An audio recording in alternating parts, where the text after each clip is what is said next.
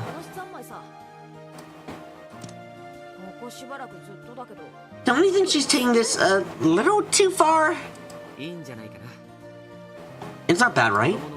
Some more kids have an active imagination. ジェシカちゃんは子供が If a kid told you that she met Santa Claus, 出したら嘘だって言っちゃう。 you tell her that she's a liar? まあそこまでは言わねえけどさ。 Well, of course I wouldn't go that far. Angie doesn't get stressed anymore, she's internalized it. That's just fucking sad, though. Oh.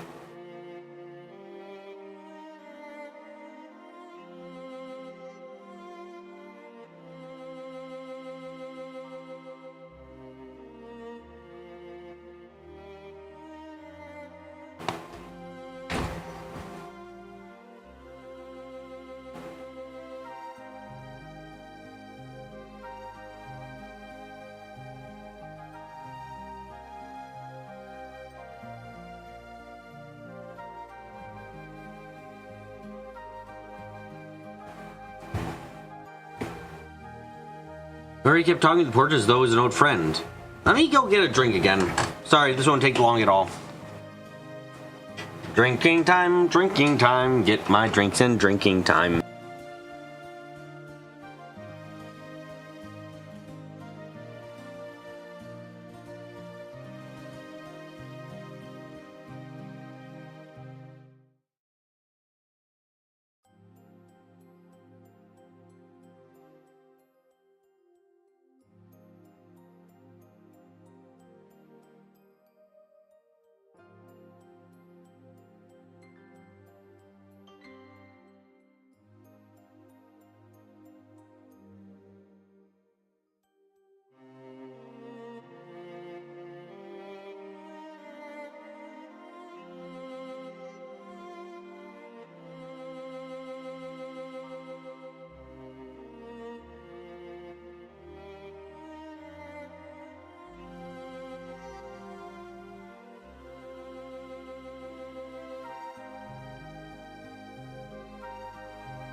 Okay, back.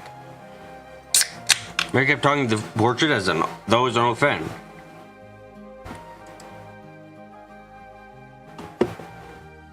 She promised to play, but later as though she was talking to a living human.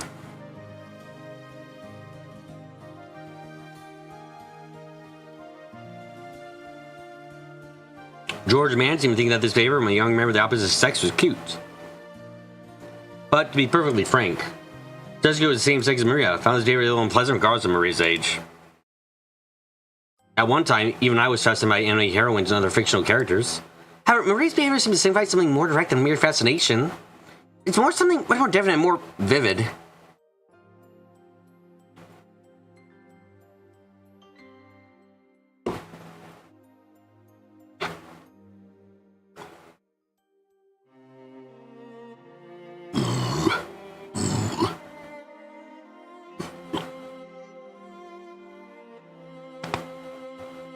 notices something odd about her? None of the others on the team would try to ignore because the dosage thing that don't did any Jordan Nia-san is always talking about.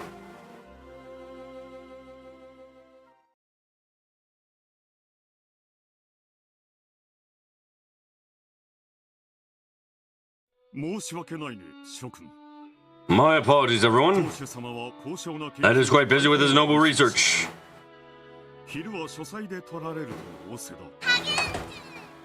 Jesus.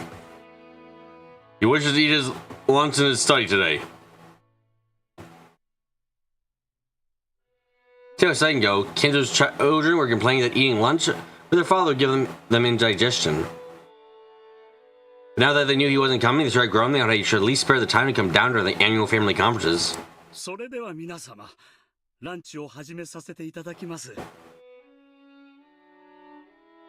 Then let's begin, everyone! I have already made use of all my talent and experience to make sure that all of you who have come from so worried will be entirely satisfied with their meal.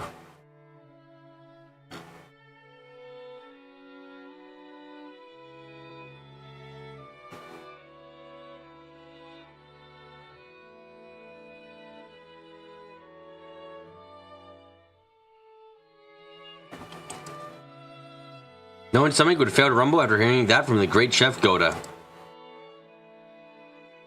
By the time the splendid dishes were laid out, everyone had stopped talking about Kinzo's absence.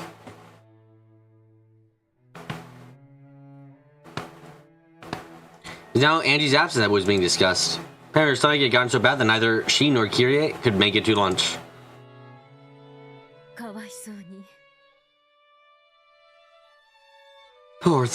Poor thing.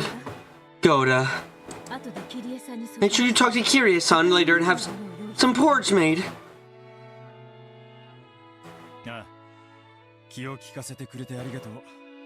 Thanks a bunch for the concern. Really sorry about this.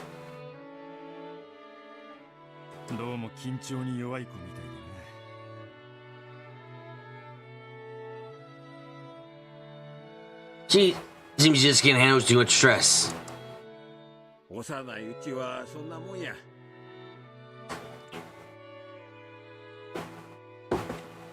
That's how it is when you're young.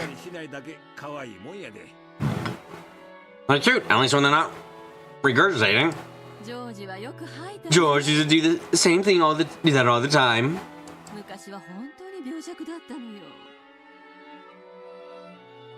He really was frail back then. Right. Let's not talk about the past.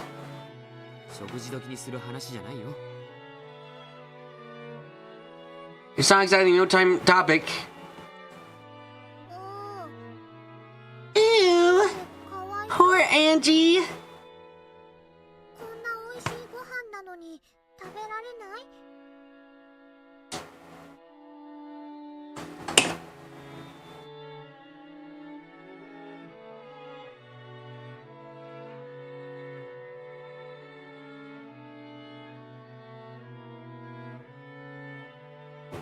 She doesn't eat this yummy food?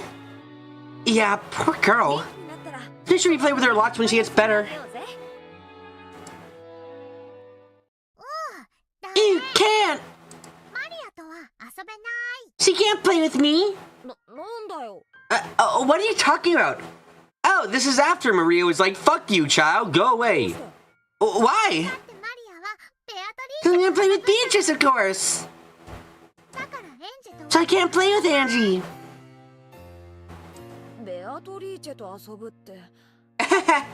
Play with Beatrice. You mean you're gonna go after again to mumble yourself and read some book?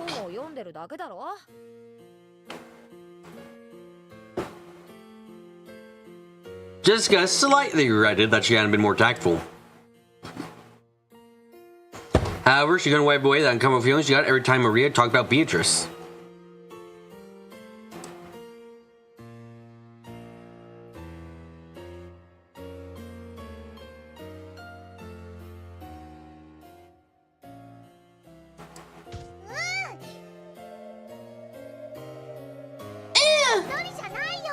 I don't do it on my own! Bito is there too! Maria had been young, but she already knew how to read a person's tone. So he burst out in anger, drawing the attention of everyone in the room. Normally, Rosa would have stopped her at this point, by beating her the fuck up. However, Rosa happened to have gone to the bathroom. Good. I prefer this, then.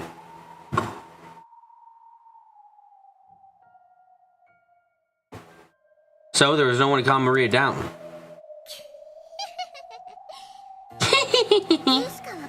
Poor Jessica! This is a clump of the toxin! If Leo's weak magic power now, she'd be burnt to script she ever appeared in front of you.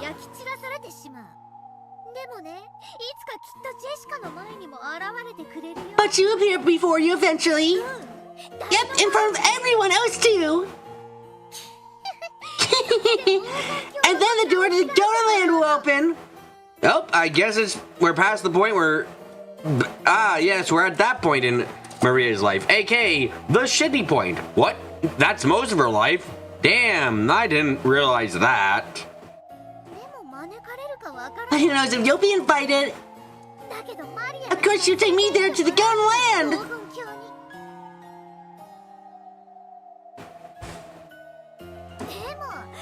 But not Jessica, not Jessica! Not someone who makes fun of Beatrice on a light and silly, confused, filthy, toxic, insane human!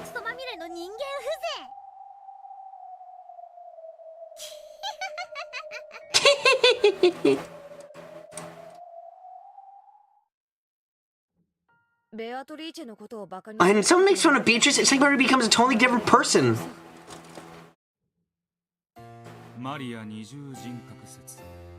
There was a theory about Maria having multiple personalities, wasn't there?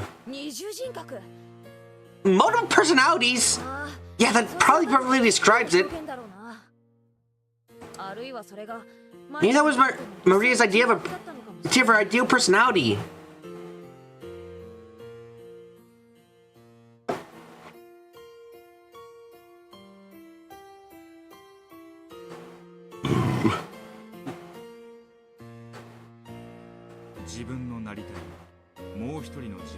You mean that thing about creating another self the way you want to be?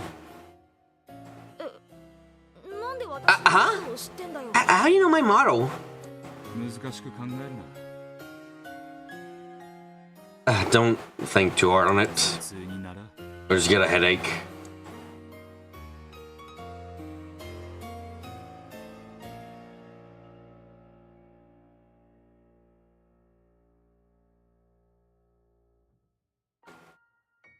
There's something Jessica told Canon once. Yes, we all remember that very much so.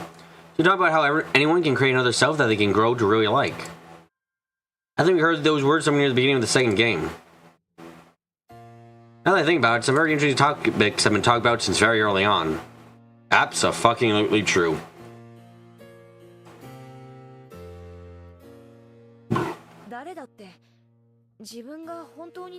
Everyone has something they really want to become.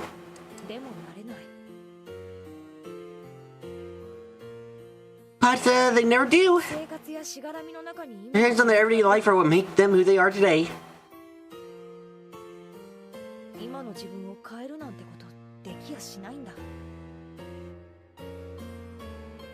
So they have no way of changing themselves. True.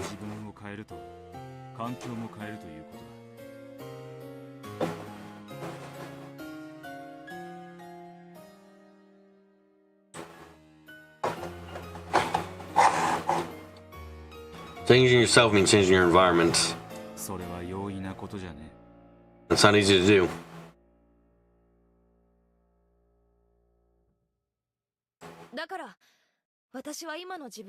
So my idea was to leave who I am unchanged and create another self to be the person I want to be. 両家のお嬢様であることを強いられ、窒息しそうな日々に。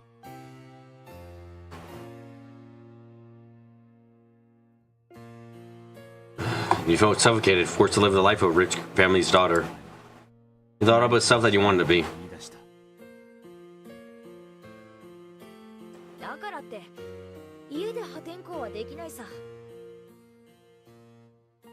But I couldn't do anything outside at home, of course.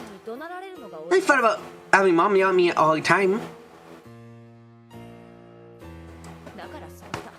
So I made my plan. Vito made a very big change in environment. Ah, yes, her change in environment. Destroying her environment. At home I would be obedient as my parents said. I was okay second myself to do what I wanted. At home you do everything your parents tell you, and outside you do what you want.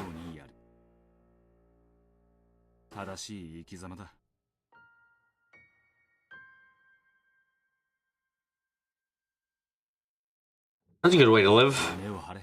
Should be proud. Thanks.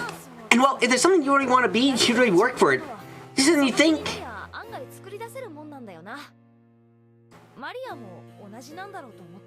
I figured Maria was pretty much doing the same. I think Maria's doing the same thing when she gets excited, talking and talking. That's the person Maria really wants to be.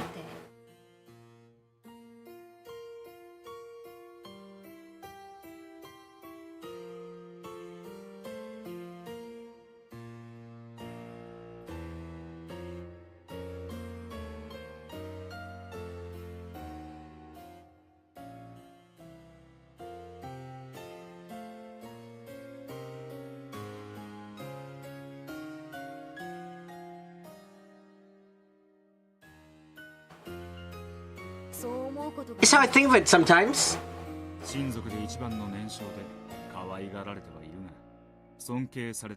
As the youngest member of the family, she's adored but not respected.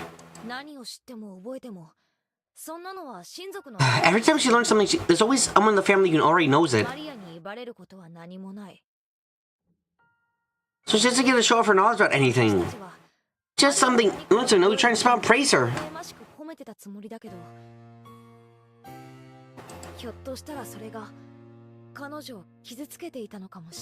But that might actually hurt her. Maria wanted to become an authority on something. Something all young boys and girls who want to shake off their childhood think. Not a bad feeling when you learn something new and your parents praise you. But when you realize that your parents already knew that thing, it sometimes feels like they're talking down to you. Ken learns their one-digit times table, the parents will probably praise them. However, inconsiderate parents will sometimes ask me questions like, then what is 11 times 11? Or what is 16 times 16? Or something similar. That happens time would lose his feeling of accomplishments or feel as though he could never surpass his parents.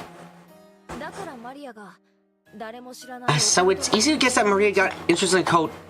Something no one else knew about, and started learning more and more about it.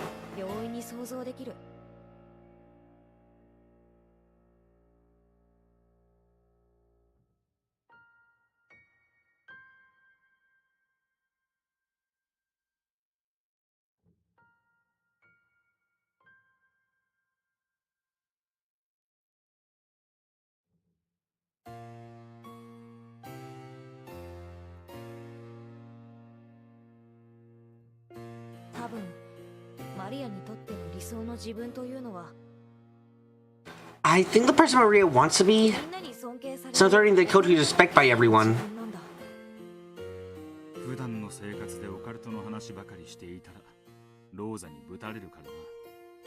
And if she's talking about the code all the time during her everyday life, Rose would smack her. Like usually she's hiding this other self most of the time.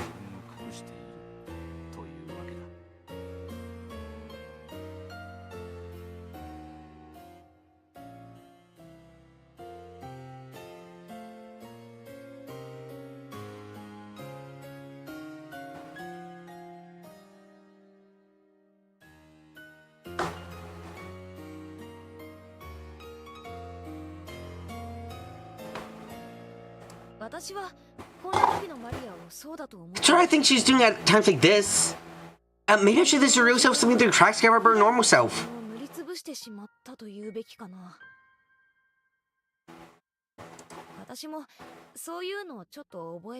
Actually, I've got some experience with that myself. I just admired the image of a delicate shade showed I want to seem more frail, so I'd cough a lot and it became a bad habit.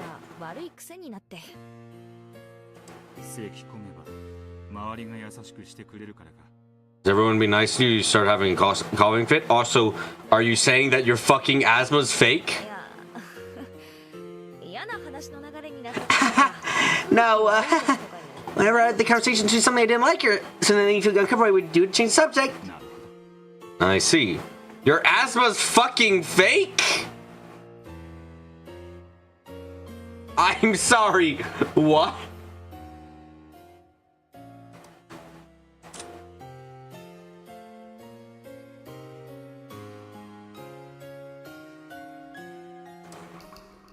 What the fuck does that change? I see. That's another self you want to become.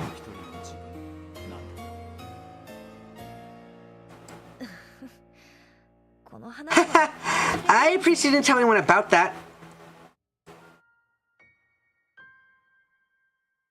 Then, just what is the other self in Maria's case? Authority in the code who can even out-argue an adult? Or else, someone who converses and mingles with witches? By the way, denying Beatrice in front of Maria is clearly taboo. Serve her something more than her everyday life. Maria found it in Beatrice and inside herself. Then, is going to the Holy Land with Beatrice Maria's wish?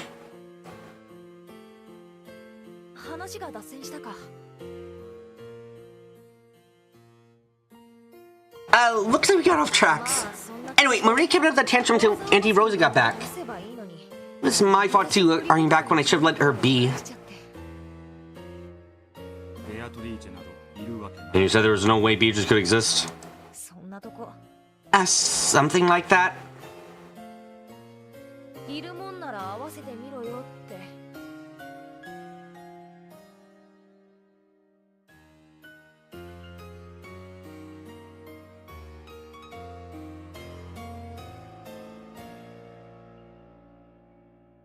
If she exists, then just let me see her. I just want to start crying because I gone too far.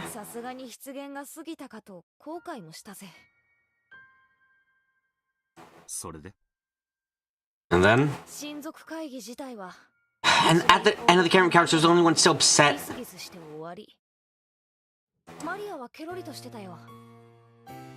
I act as though nothing had happened.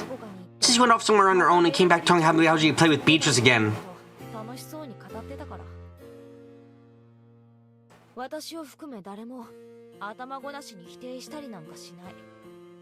Everyone included decided not to contradict her. That time was best just to accept it and move on. Is that all you have to say about the family conference? About the family conference, yes. I want to talk about was what happened after the conference was over and everyone left.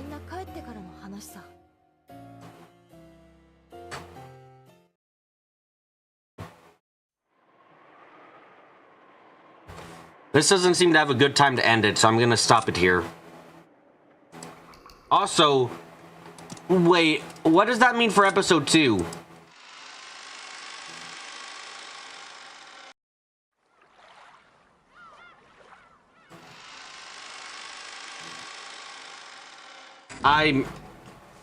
Oh god, now I need to go back in the story, now we need to go back in the story and look at all the times when she was coughing and having an asthma attack, because no, she wasn't having an asthma attack, she was faking it. In which case, what the fuck? Because she wanted to change topic, so... Huh. Something to think about. Anyway. Thank you all again for coming to today's live stream. Hope you guys had a great time. If there's something coming, can I suggest you subscribe to the Gate Shows or where when I'm streaming? If you have anything to comment, leave a comment down below. If you like the video, leave a like and share the stream around with whoever think might be interested. But until I fall asleep immediately and don't wake up again, thank you all again so much. Thank you all again for coming. Now I'm going to get up close. I'm going to get quiet. And I'm going to say goodbye.